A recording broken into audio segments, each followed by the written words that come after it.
जेहि जग जामिल जागे योगी, परमार्थ रथ प्रपंच वियोगी। जागे जग ही जीव जग जाया, जब जब विषय संति अनुरागा। एक बहुत सुंदर लाइन आचार्य भगवान यहाँ लिखते हैं। वो कहते हैं जैन साधु योगी होते हैं। क्या होते हैं भाई? जोर से बोलिए, हाथ जोड़कर बोलिए। क्या होते हैं? योगी और योग दोनों में जमीन आसमान का अंतर है। क्या कहा मैंने?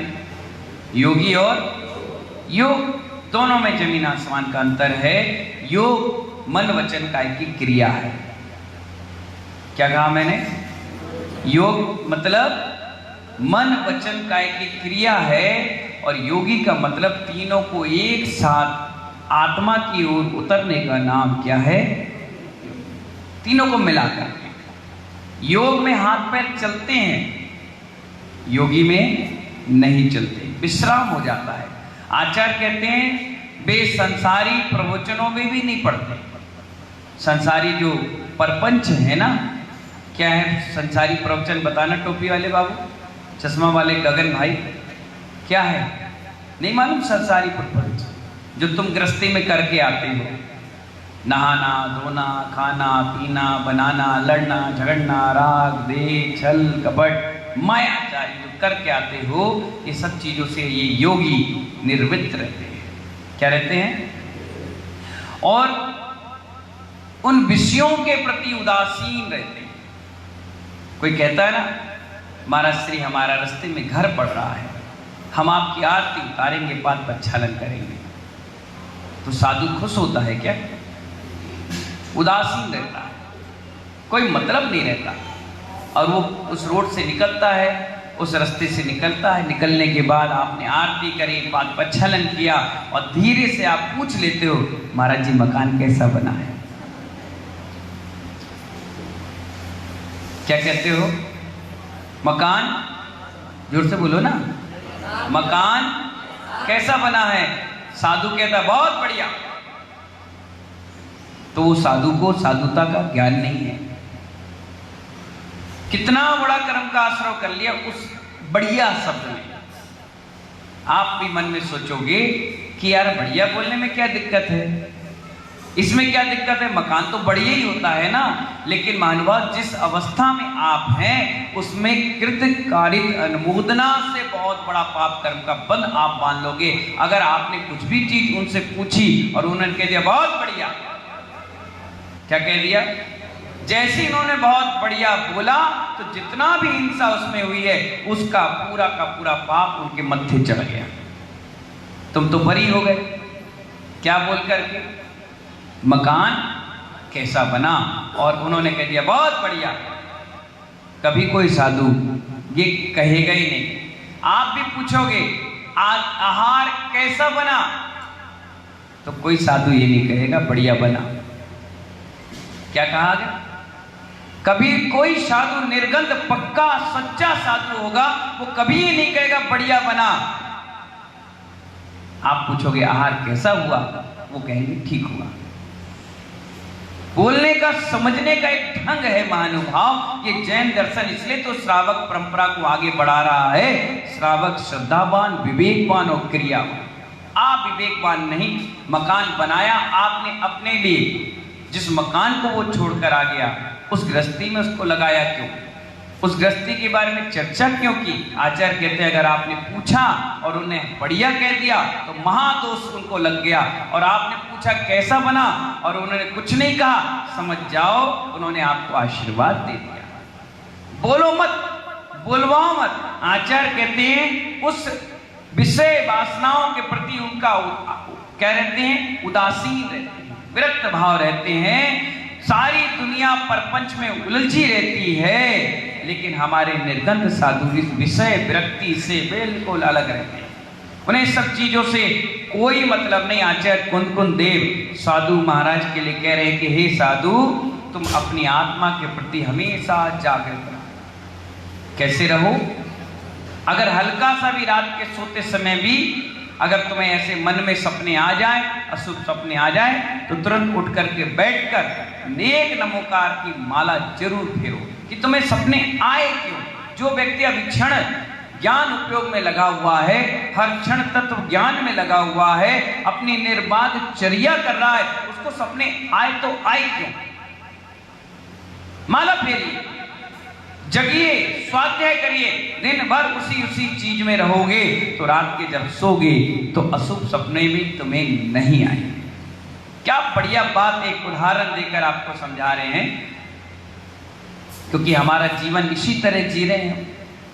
एक व्यक्ति चोर था। कौन था? राहुल के भैया, चाचा है, भैया है, भैया क्या नाम है? विनोद जी। विनोद जी एक चोर था। सुबह सुबह वो चोरी करने के लिए गया। कहां पर गया मालूम है? जानवरों के बाजार में। जानवर भी चोरी होते हैं, सिर्फ सोना और पैसा नहीं होता, जानवर भी चोरी हो जाते हैं। तो जानवरों के बाजार में हो गया तो वहां पर एक घोड़ा उसको मिल गया। उसने देखा कोई इसका मालिक दिख नहीं रहा, कोई इधर उधर देख नहीं रहा, तो उसने धीरे से उसकी रस्सी खोली और लेकर के वो भाग गया। इतना भागा जब तक दूसरा नगर नहीं आ गया, बॉर्डर पार हो गया। अब कोई मतलब नहीं, जो उसका मालिक था वो ढूंढते रहे, अपन तो चले। अब उसने कभी जीवन में घोड़ा चुराया ही नहीं था, फर्स्ट टाइम चोरी करी। और उसमें क्या मिला उसको विनोद भैया? क्या मिला? घोड़ा। हाथ जोड़कर बोलो, क्या मिला? घोड़ा मिल गया। अब ना तो उसने कभी बेचा, ना तो कभी पाला, और ना कभी उसने खरीदा, ना कभी उसने संभाला। अब घोड़ा तो मिल गया, अब करे तो करे क्या। 2-3 दिन तक वो लेकर घूमता रहा, घोड़े को खिला पिला भी नहीं पाया। आखिर घोड़ा तो घोड़ा था। उसने क्या किया, दूसरे नगर में एक जानवरों का मेला लगा था, वहां वो खड़ा हो गया। जहां बहुत सारे घोड़े लगे थे, वो भी अपना घोड़ा लेकर वहां खड़ा हो गया। और खड़ा होकर के चुपचाप एक दूसरे को देखने लगा।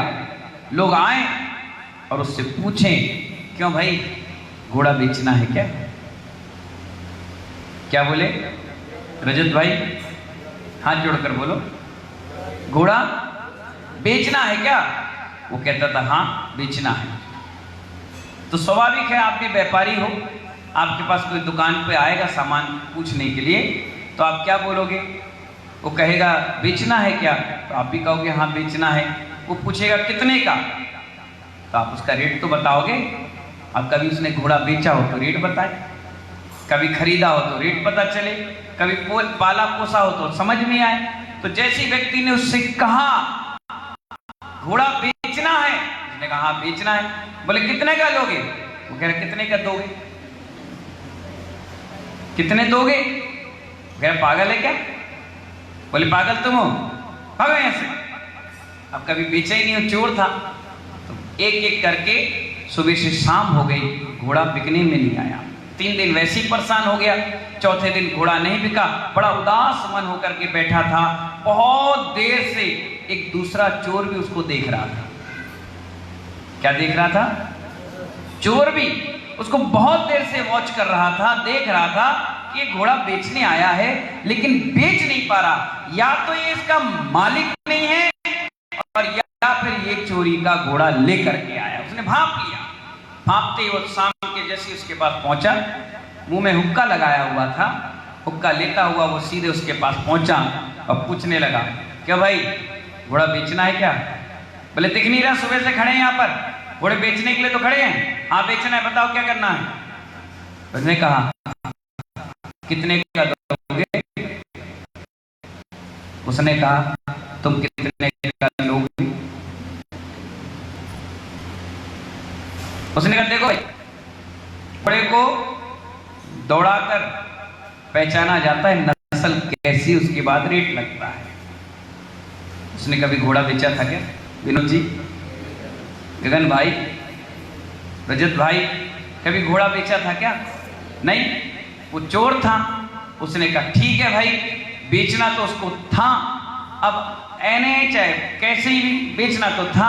उसने कहा ठीक है, तो इसको दौड़ा कर देख लो आप, और अच्छा दौड़े, असली नस्ल हो तो जो पैसे आप दो तो ले लेना। चोर तुरंत भाग गया कि व्यक्ति चोरी का ही घोड़ा लेके आया है। उसने कहा ठीक है, तो उसने हुक्का निकाला, उसके हाथ में पकड़ाया और उस घोड़े पर वो सवार हुआ और घोड़े को उसने लगाम खींची और भाग गया। क्या हो गया? भाग गया। वो भी दूसरे नगर में सीधे पहुंच गया। अब जो घोड़ा बेच रहा था चोर, वो हुक्का लेकर खड़ा रहा। जो पहला व्यक्ति सुबह आया था उस घोड़े को खरीदने, वो दूसरा घोड़ा खरीद के वहां से जाने लगा। उसने तुरंत उससे पूछा, क्यों भाई, घोड़ा बिक गया क्या? क्या नाम है तुम्हारा भजन गायक? सुमित भाई। सुमित भाई, वो व्यक्ति घोड़े वाले से पूछ रहा, जो चोर था उससे पूछ रहा है, क्यों भाई, घोड़ा तेरा बिक गया? अब वो क्या कहता? उसने कहा बिक गया। क्या कहा? क्योंकि बहुत देर तक इंतजार करता रहा, वो भी समझ गया घोड़ा तो मेरे हाथ से निकल गया। जैसे उसने कहा कि भैया घोड़ा बिक गया, उसने कहा हाँ बिक गया। बोले कितने का? बोले जितने का लाए थे।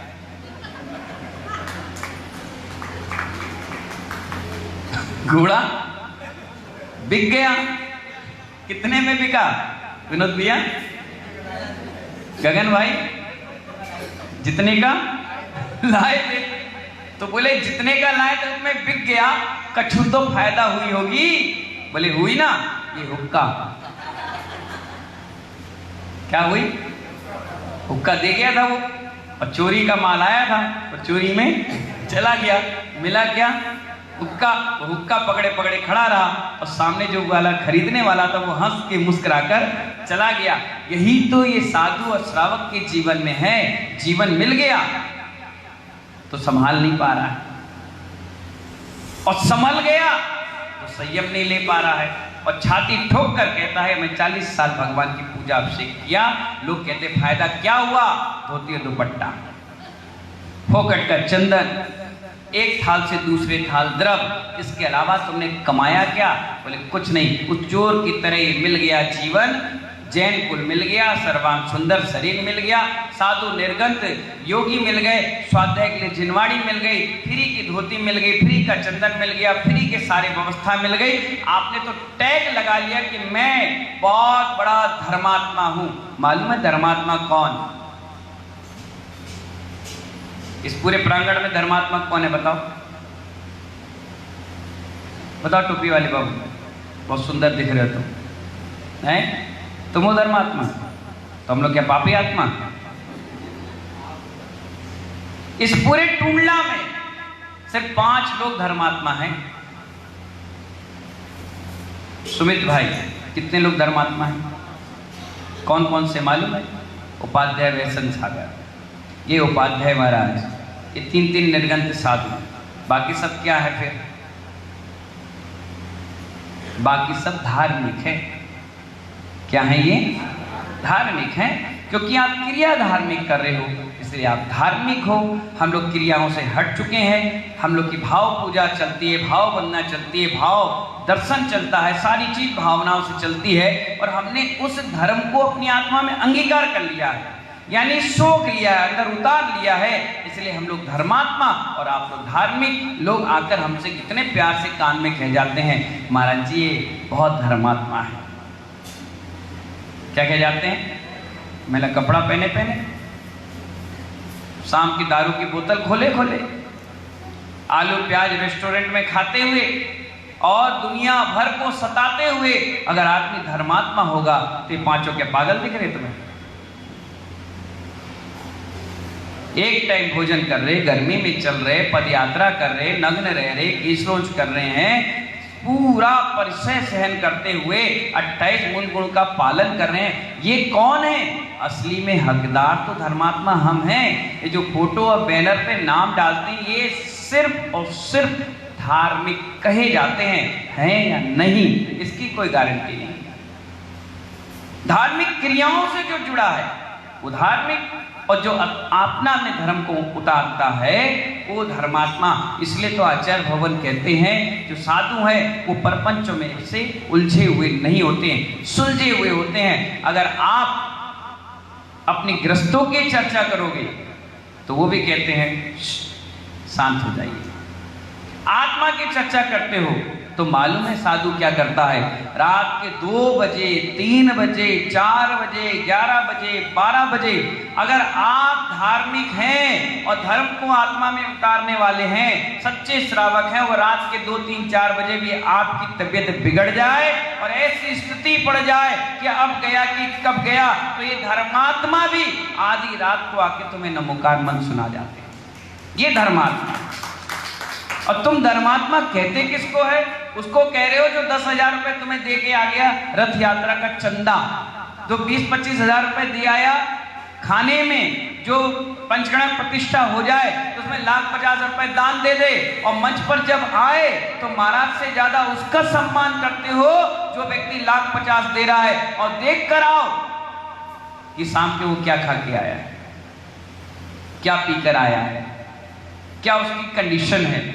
और आपने सीधे एक लाइन जोड़ दी और कितना बड़ा जिनवाणी का अपमान कर दिया, आपने उसे धर्मात्मा बना दिया। जो मंदिर की पूजा लेकर के दे नहीं पा रहा, जो मंदिर की ही धोती पहनकर तुम पर रौब जमा रहा, जिसने मंदिर की चाबी ले ली, गुल्लक पर अपना हक जमा लिया, और तुम उसे धर्मात्मा कहोगे तो इस जिनवाणी का अपमान नहीं हुआ तो क्या हुआ?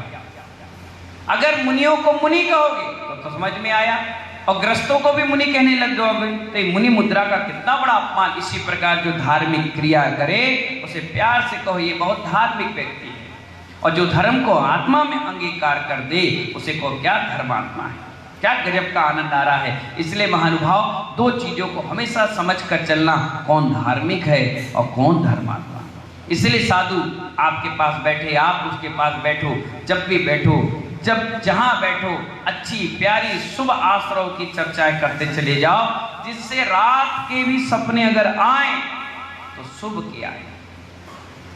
मेरे से कोई पूछता है कि बताइए उपाध्याय वैष्णव सागर जी महाराज, आपको रात के क्या सपना आया, आपको कौन सा सपना आया? वैसे तो याद रहता नहीं, और अचानक 1-2 याद आ भी जाए तो मैं बताता हूं, मैं सूर्य मंत्र दे रहा था, मैं भगवान की वंदना कर रहा था, भगवान का अभिषेक हो रहा था, कोई मंदिर के ध्वज दिख रही थी, कहीं कलश दिख रहा था, कहीं भगवान का विहार और समोसरण दिख रहा था, क्योंकि आज मैंने वही चर्चा की है सुबह से शाम तक। अगर ये इसकी जगह अगर आपसे पूछूं, बताओ गगन भैया क्या सपना आया आपको रात के, तो तुम क्या कहोगे मालूम? कल मैं मैथ का एग्जाम बच्चों का था तो उसकी पढ़ाई के ऊपर चर्चा कर रहा था, तो रात के भी 9-2 11 और 11-2 22 22 दूनी 44 इसी के सपने आए। अगर ये हमारे सुमित भाई से पूछोगे कौन सा सपना आया, तो बोले रात के सपने में मैंने भजन बना लिया। अगर ये हमारे विनोद भाई से पूछोगे रात के क्या सपना आया, बोले 10-12 शादी पार्टी बुक कर दी। और यकीन ना हो तो पूछना, इन माताओं से पूछना कि क्या सपना आया, तो अगर आज उपास होगा तो रात के लिए पारणा कर लेती, सपने में पारणा कर लेती है। रात के 2 बजे चाहे 1 बजे चाहे 12 बजे इनको यही सपना आएगा कि सुबह जल्दी मालिक से मंदिर खुलवाना है, जल्दी जल्दी द्रव्य पुजारियों से बनाना है, जल्दी शांति धारा अभिषेक देखना है, और जल्दी जल्दी स्वाहा बोलकर सीधे दही बड़ा में टूट जाना है, गुलाब जामुन खाने पहुंच जाना है, कदवा पुड़ी का नाश्ता करना है, पोहा जलेबी खाना है, क्योंकि अशुभ में निकल कर आ रहे हो ना। जिंदगी में कभी शुभ काम किया हो तभी तो शुभ के सपने आए। अशुभ अशुभ अशुभ में रहते हो, जितना कर रहे हो सब दिखावा है, हकीकत है ही नहीं। ये तो सिर्फ दिखावट एक पना आप कर रहे हो कि मुझे पूजा करना है, मुझे अभिषेक करना है, मुझे विधान करना है। हकीकत में जो व्यक्ति एक बार पूजा करके चला जाता है वो रात की सोता भी है, और हल्की सी भी कोई धुन बज जाए तो वो भी वहीं पर कहता है तुम बिन मैं व्याकुल भयो, जैसे जल बिन मीन जन्म जरा मेरो हरो। क्यों? क्योंकि दिन भर उसने क्या किया है। अगर उसने तुमसे लागी लगन भजन गा रहा है तो रात की भी वो तुमसे लागी लगन गाएगा। और यकीन ना हो तो जब कोई व्यक्ति बर्राता है रात में, उसके सपनों में देखो वो क्या बर्राता है, समझ में आ जाएगा। मालूम है महानुभाव, जो जिंदगी भर आपने क्रियाएं की हैं वो एक स्टोर में हो गई हैं, और जैसे ही रात के सपने आते हैं वो स्टोर खुल जाता है। आपने जो स्टोर अपने बैंक में कर रखा है वही सपनों के रूप में तुम्हारे सामने प्रेषित हो जाता है। और हम लोग, अगर आप कहोगे महाराज जी बैठे तो क्या कर रहे हो, हमारा 6वां 7वां गुण स्थान और आपका पहले से लेके 5वां तक क्यों है? क्योंकि आप बैठे हो तो भी गृहस्थी में ही सोच रहे हो। अभी कुछ लोग सोच रहे होंगे कि महाराज जी बंद करें तो अपन दुकान खोलें। कुछ महिलाएं सोचे कि महाराज जी अपना भाषण बंद करें, प्रवचन बंद करें तो हम अपनी रौताइन को देखें, नहीं तो बर्तन कौन धोएगा। कोई कह रहा है कपड़ा कौन धोएगा, कोई कह रहा है हमारे ये आ गए होंगे पूजा करके बम बम मचाएंगे तो इनको खाना कौन देगा। मतलब उपयोग यहाँ पर लगाना चाहिए तो भी उपयोग अशुभ में ही लगा है। आचार्य कहते हैं आधा घंटे के लिए समय लाया ना, 1 घंटे के लिए समय लाया, कम से कम 100% स्थिति तो दर्ज करो। फिर आप देखो हमारी पूजा की है, जो पूजा के पूजा उनको फल देती है, और पूजा भक्त पुजारी की सारे संकट। अब आप जिंदगी हो गई आपको पूजा करते हैं। यहां बताइए शिक्षक महामंडल विधान 5 बार किसने कर लिया?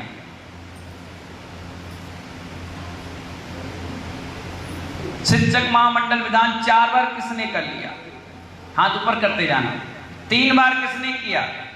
2 बार किसने किया? 1 बार किसने किया? अब आपसे मेरा प्रश्न है, बड़े ताव से हाथ तो उठा लिया। 1 बार शिक्षक महामंडल विधान किया, 2 बार किया, 3 बार किया, 4 बार किया, 5 बार किया, किसी ने साल के तीनों किए, किसी ने अपने पूरे जिंदगी में अगर कोई नहीं मिला तो उसने थाली पे द्रव चढ़ाकर पूरे अर्घावली पढ़ ली, विधान संपन्न कर लिया।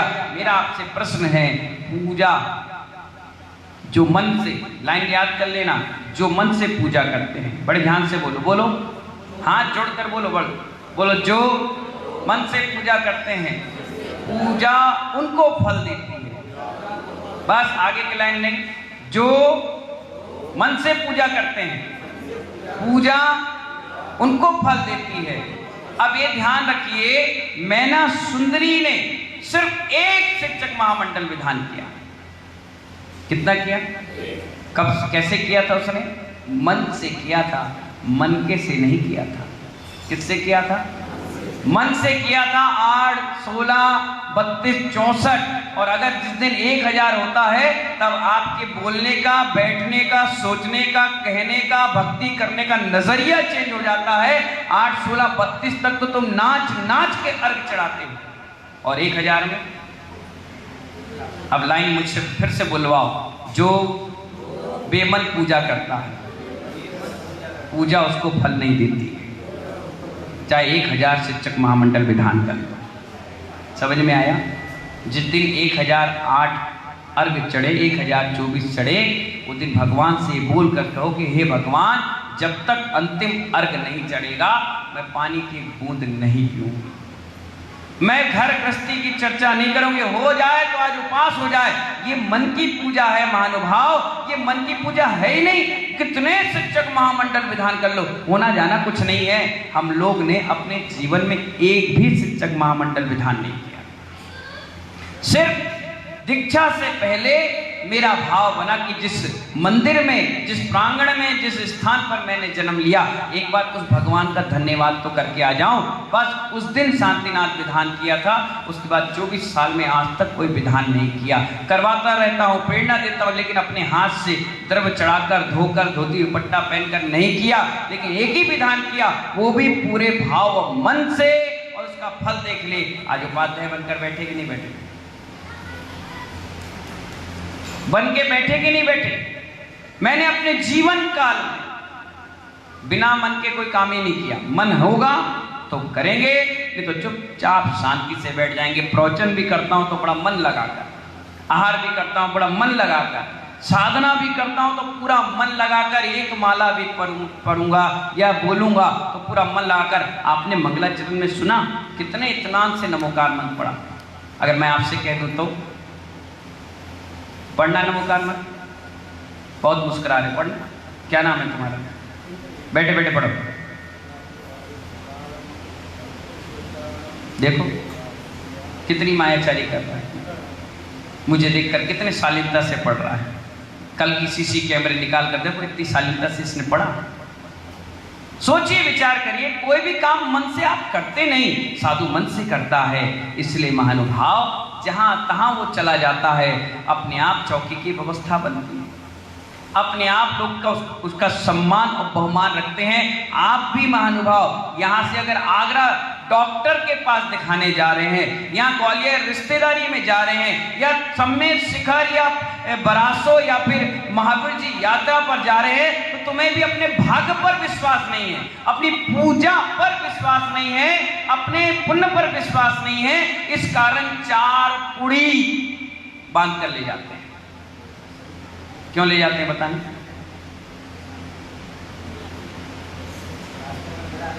बोलो बोलो, क्या नाम है तुम्हारा? क्यों ले जाते हो? भरोसा नहीं। आपने हमें देखा कि मैं टुंडला आया तो आप पर भरोसा नहीं था, तो मैं चौका उका लगवा रहा हूँ, सब्जी खरीद रहा हूँ, व्यवस्था बनवा रहा हूँ, तुमसे हाथ पैर जोड़ रहा हूँ, ए भैया चौके लगा दो। बोला नहीं? बोला क्यों नहीं बोला? क्योंकि जो मन से पूजा करते हैं, क्या कहा मैंने?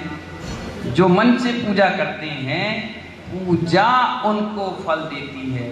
और पूजा भट्ट पुजारी के सारे संकट आपको मालूम होना चाहिए। मेरा पर्सनल, इनका उनकी बात मैं नहीं कर रहा, मैं पर्सनल बताऊं आपको, मेरा 24 साल हो गया मैंने दवाइयों का सेवन नहीं किया। कितने साल हो गए? आप चौके में जाना और इससे अच्छा भी चश्मा लगा के जाना और बारीकी से आपको दिखे, और पूरे चौके में देखना। मैं पूरा आहार करूंगा, लेकिन एक कटोरी भी किसी दवाई का सेवन नहीं करूंगा। मेरा आजीवन त्याग है। अब आप कहोगे हर साधु का त्याग रहता है, नहीं। देसी हो चाहे विदेशी हो, एलोपैथिक हो चाहे नेचुरल थेरेपी हो, चाहे एलोपैथी होम्योपैथिक हो, चाहे सूंघने की हो चाहे लगाने की हो, मेरा ताज जिंदगी उसका त्याग है। क्या है? जोर से बोलो। हमारा आहार ही इतना औषधि पूर्ण होता है कि हमें दवाइयों की आवश्यकता नहीं पड़ती। अब आप बोलो, अगर आपकी हार्ट की प्रॉब्लम होगी, अगर आपको कोई इंद्र बना दे तो आप क्या कहते हो? दवाई की छूट देते, क्योंकि आपको अपनी पूजा पर विश्वास नहीं। अगर आपको कहीं बाहर जाना हो तो आप अपने आप दवाई खरीद के अपने बैग में रखते हैं। महिलाएं यहाँ भी बैठी होंगी, किसी न किसी के पास पर्स में दवाई होगी, वो यही सोच कर आई होगी कि 9 जैसे ही बच जाएंगे, मेरी शुगर की दवाई सिस्टम बन गया है, मेरी बीपी का सिस्टम बन गया है। बाहर खड़े होकर एक गिलास लेंगी, दवाई लेंगी और पानी पी लेंगी। भगवान के द्वार पर भी उनको विश्वास नहीं। महानुभाव, मृत्यु से बड़ी चीज और क्या होगी? अगर पूजा करते करते तुम्हारे प्राण भी चले जाए ना, तो इससे अच्छा मरण जिंदगी में हो नहीं सकता। हम भी कहते हैं कि हे भगवान, इस प्राण से, इस शरीर से जब प्राण निकले तो हमारी आंखों के सामने तुम्हारा दर्शन हो, ये कंठ में जिनवाणी सुनते रहें, गुरु महाराज का सानिध्य मिल जाए। और ऐसा सानिध्य मिल रहा है तो फिर भी तुम्हें विश्वास नहीं है, फिर भी दवाइयों पर भरोसा है, डॉक्टर पर भरोसा है। आत्मा के डॉक्टर पर कहाँ? अगर मुझसे कोई कहे कि महाराज जी आपको डर नहीं लगता कोई बीमारी हो जाए तो? मैंने कहा एक अंगुल ऐसे करो, खुजाओ मत, ऐसे करो, एक अंगुल, इसमें 96 रोग हैं। कितने रोग हैं? 84 अंगुल का शरीर, यानी कितने हैं गुणा करके बता देना। महानुभाव, इतने रोग हैं, किसकी किसकी दवाई खाओगे और किसका किसका इलाज कराओगे? एक ना एक दिन तो उसे बेकार करना ही है। तो महानुभाव, इसीलिए दवाइयों का त्याग चल रहा है, इसलिए कोई दवाई नहीं चलती। सिर्फ एक ही दवाई है, भगवान की भक्ति, आराधना, जिनवाणी, सरस्वती, भगवान, गुरु, बस इनका आशीर्वाद लो और चलते चलो। मौत आना है तो दवाई खा के भी चले जाओगे, मौत आना है तो ऑपरेशन थिएटर में भी चले जाओगे, और मौत नहीं आना है तो 7 दिन तक दूध पीता बच्चा 7 मंजिल के नीचे धंस गया और जब निकाला तो जिंदा निकला। महानुभाव, मौत से बड़ा इस दुनिया में कोई नहीं। तुम किसके लिए मरे जा रहे हो? जो समय मिला है वो पुण्य क्रियाओं में निकालिए, शुभ क्रियाओं में निकालिए जितना हो सके, क्योंकि अशुभ के लिए करना नहीं पड़ता, शुभ के लिए बहुत मेहनत करना पड़ता है। जब समय शिखर सुबह 4 बजे आप चढ़ना चालू करते हो, 10 बजे पहुंचते हो और 12 बजे जब वहां से आते हो तो 2 घंटे में उतर जाते हो। गिरते के लिए कोई दिक्कत नहीं, चढ़ने के लिए बहुत पुरुषार्थ करना पड़ता है, बहुत मेहनत करना पड़ता है। जब छत ऊपर चढ़ना हो तो चढ़ते समय व्यक्ति डर डर के चढ़ता है, जब उतरता है तो बड़ी तेजी से उतरता है। इसीलिए भाव पवित्र बना करके भगवान भक्ति आराधना में लगाए रहें। यही क्षण आपके साथ उपयोगमय बनकर के जाएगा और यही आपको भगवान आत्मा बनाएगा। इन्हीं कलमाओं के साथ